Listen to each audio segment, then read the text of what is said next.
Why do birds suddenly appear every time you are near? Just like me, they long to be. Disclaimer: this analysis draws on public reports and persistent rumors to examine patterns and systemic dynamics. It does not assert legal responsibility or wrongdoing by any individual.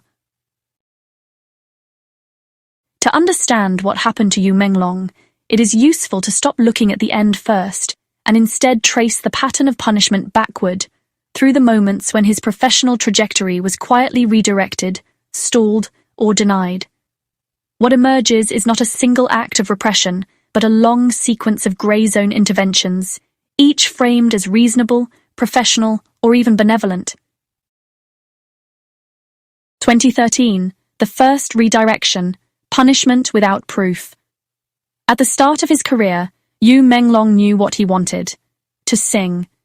He trained for it, entered the industry with that expectation, and made it clear. EE Media said no, not openly, not with a reason that could be challenged. Instead, the company quietly redirected him into acting, offering familiar, deliberately vague explanations. Yu was not mature enough, not ready, not suitable for a singing career. 人直接被否定，公司永远不会给你发唱片，因为我们是唱歌比赛最早。对，他说永远不会给你发唱片，永远不会红，永远不会红。 None of it addressed musical ability. None of it could be measured, disproved, or appealed. The logic didn't even pretend to be coherent. In China's entertainment industry, youth is an asset. TF Boys debuted as singers in their early teens. Yet here, immaturity blocked Yu from music, while simultaneously pushing him into acting, a field no less demanding or exposed. Persistent industry accounts suggest the redirection coincided with Yu resisting advances from a powerful figure, though details remain unverified. What matters is that his professional autonomy was curtailed early, long before any public conflict or scandal. There was no accusation, no discipline, no scandal. On paper, Yu was still being supported, but in reality, the most direct path aligned with his talent was taken away. Not by prohibition, but by substitution. He wasn't told he couldn't sing. He was told his career would be decided for him. Only later did this moment acquire its weight. With hindsight, patterns that emerged over the following decade reinforced the significance of this early denial. Persistent accounts link it to Yu's refusal of advances from Sin Chi, a powerful EE media figure with alleged political protection. These claims remain disputed. What matters is not proving motive, but recognizing outcome. From the very start, refusal did not trigger open retaliation. It triggered quiet control. Yu's autonomy was limited before any public conflict, before any mistake, before any alleged failure. His ambition was reshaped into something safer for those above him. A first-tier singer gains leverage too quickly. A managed actor can be kept within orbit. Grey zone punishment never looks like punishment. It disguises denial as guidance, coercion as professional judgment. It leaves no single act to protest, only a narrowing corridor of acceptable choices. This was the first one. From spotlight to shadow, the subtle squeeze, 2017-2018. Yu almost certainly endured far more punishment than whatever became visible. What reached the public was only a fraction. What we can do now is trace the punishments we can see and examine what immediately preceded them, not to assign legal guilt, but to understand how the mechanism operates. One clear marker appears in September 2017, when Yu Menglong's name was registered under Class 13, firearms and fireworks. The registration itself is strange, but its timing is more revealing. What happened earlier that year? In the first quarter of 2017, Eternal Love aired, peaking in February and March. The drama became a massive hit. Yu's role as Bai Zhen was not a lead, yet it was striking. Many viewers found him glamorous, memorable, and emotionally distinctive. His public recognition rose sharply. Just weeks before that, in early January 2017, Yu released a self-titled mini-album, Chinese state media CCTV.com's entertainment section covered it in unusually affirming terms. He first gained attention as a singer, and later as an actor. His self-titled mini-album, You Menglong, marks his return to his identity as a singer, aiming to let everyone get to know him again. The article emphasized something culturally specific and important. Artists usually reserve self-titled albums for a debut, or for moments of self-definition. Yu had released music before, yet chose this moment, after gaining visibility, to reclaim his identity as a singer. The article describes him as more decisive, stronger, more self-assured. That alone is telling. Even more telling is the dissonance between the article's tone and the album's promotional imagery. The writing frames Yu as restrained, inward, and deliberate. The visuals, by contrast, lean toward objectification. We don't know the contractual boundaries of artistic autonomy, but industry consensus is clear. EE Media tightly controls public image. If so, that contradiction is not accidental. It reflects control asserting itself precisely where self-definition begins to surface. And then comes January 2018. Yu's genuine fan club, long-standing, organized and organic, was forcibly dissolved by EE Media. The justification was bureaucratic. The club was not recognized by the studio. Fans immediately pointed out the absurdity. The fan club predated the studio itself. The result, however, was not symbolic. It was operational. His core support network vanished overnight. Visibility dropped. Collective action disappeared. Yu became more isolated, more exposed, more manageable.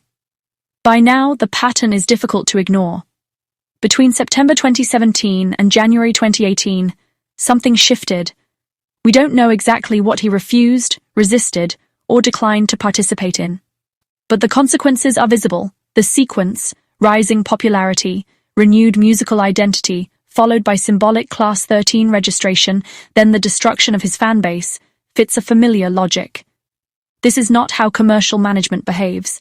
It is how totalitarian systems discipline individuals, not through overt bans at first, but by severing connections, narrowing space, and stripping protection.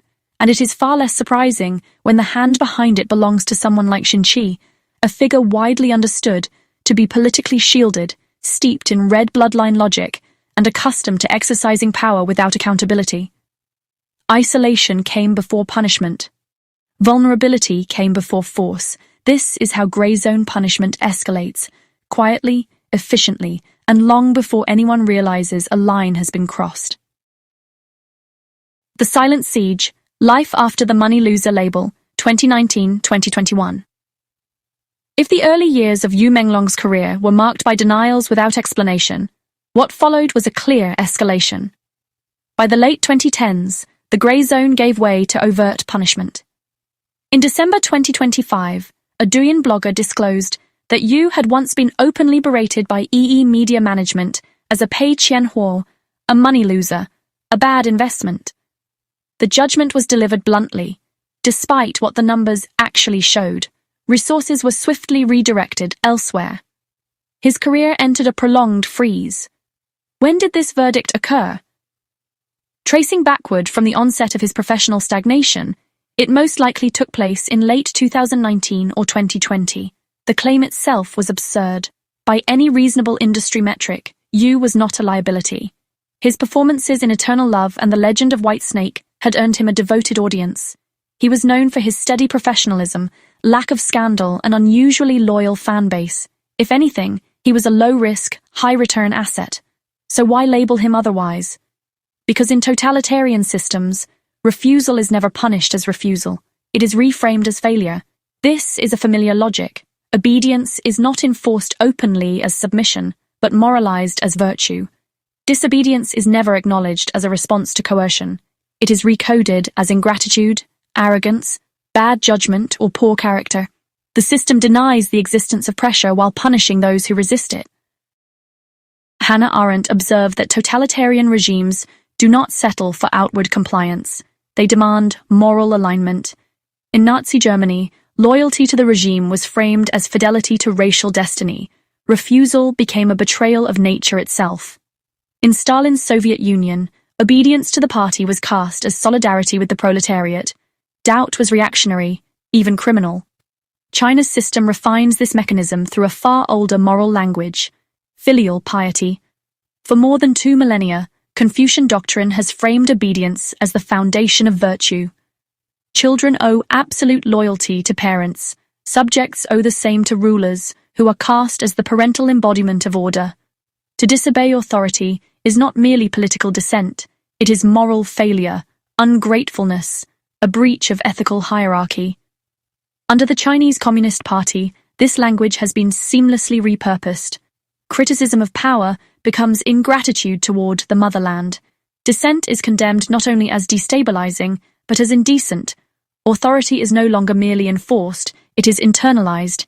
Education reinforces this conditioning. From an early age, students are trained to search for the single correct answer, not to question its premise. Memorization is rewarded, curiosity is penalized. Over time, independent judgment gives way to caution. Compliance becomes a survival skill. Institutional life follows the same pattern. Superiors wield near absolute discretion. Responsibility flows upward, risk flows downward. Questioning decisions is treated as insubordination. Obedience, not competence, determines safety. State propaganda completes the structure by collapsing party, state, and nation into one moral entity.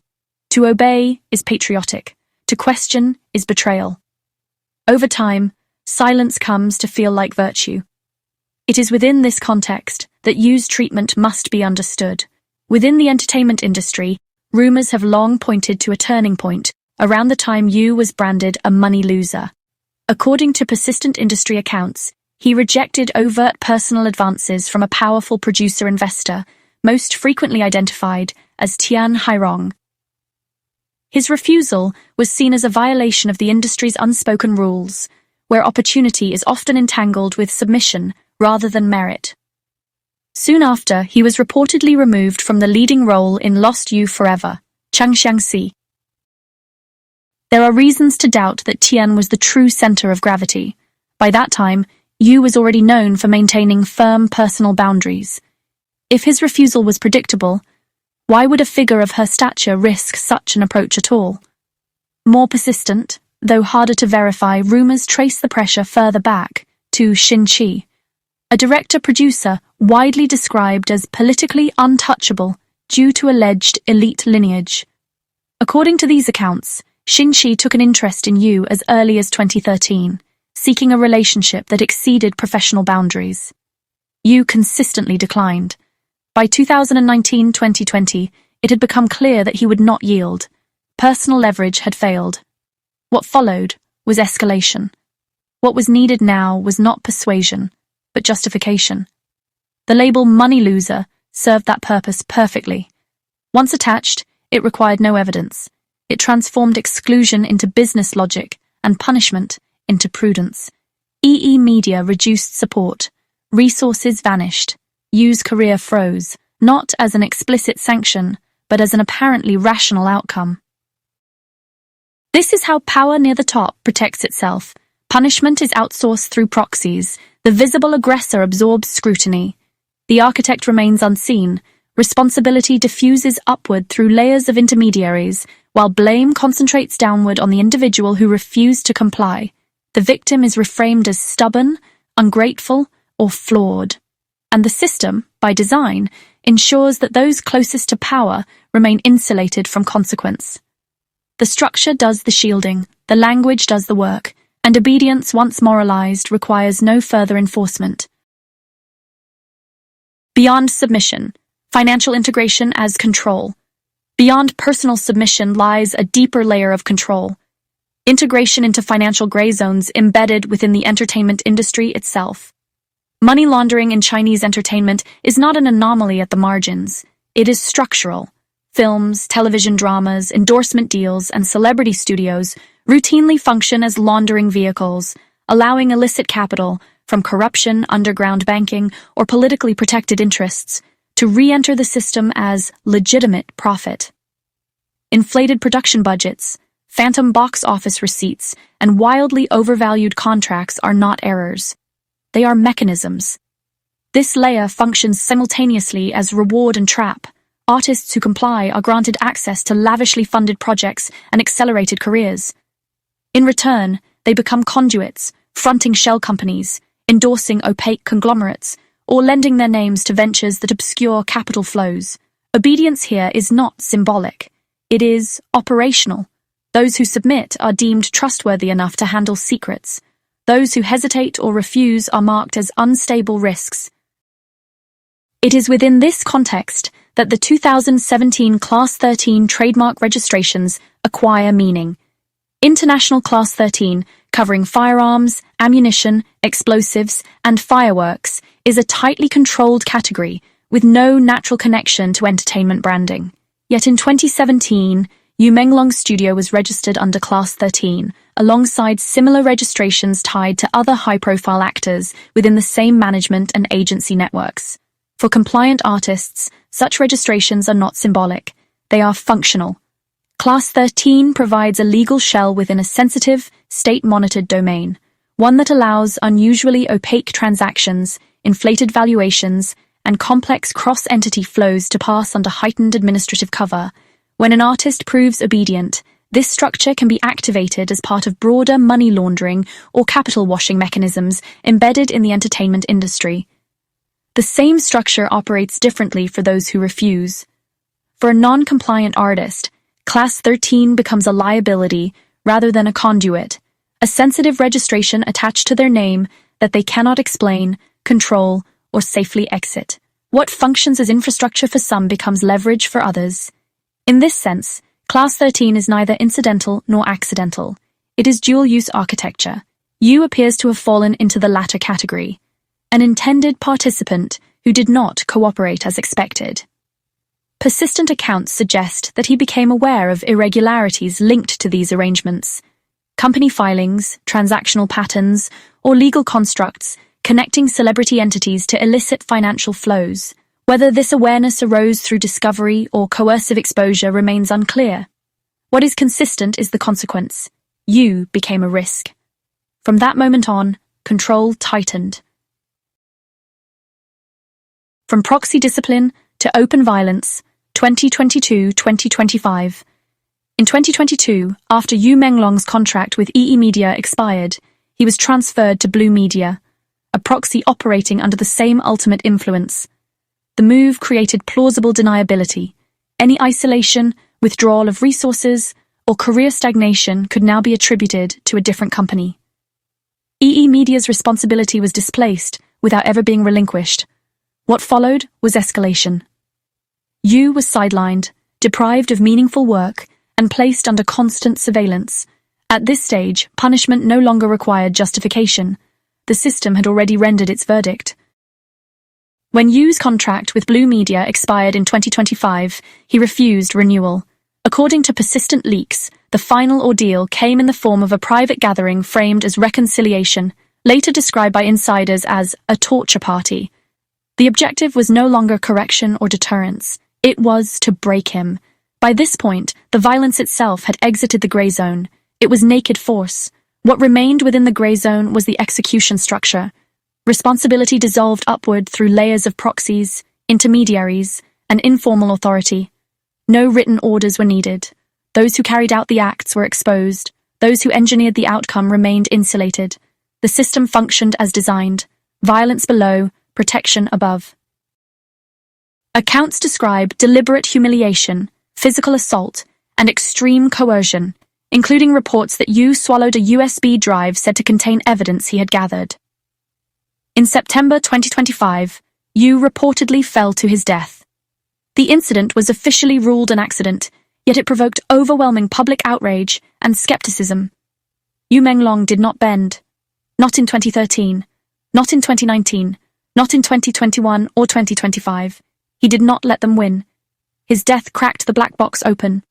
Layers of moral language, proxy punishment, and financial opacity, long concealed behind terms like business decisions, capital operations, and disgraced artists, became visible.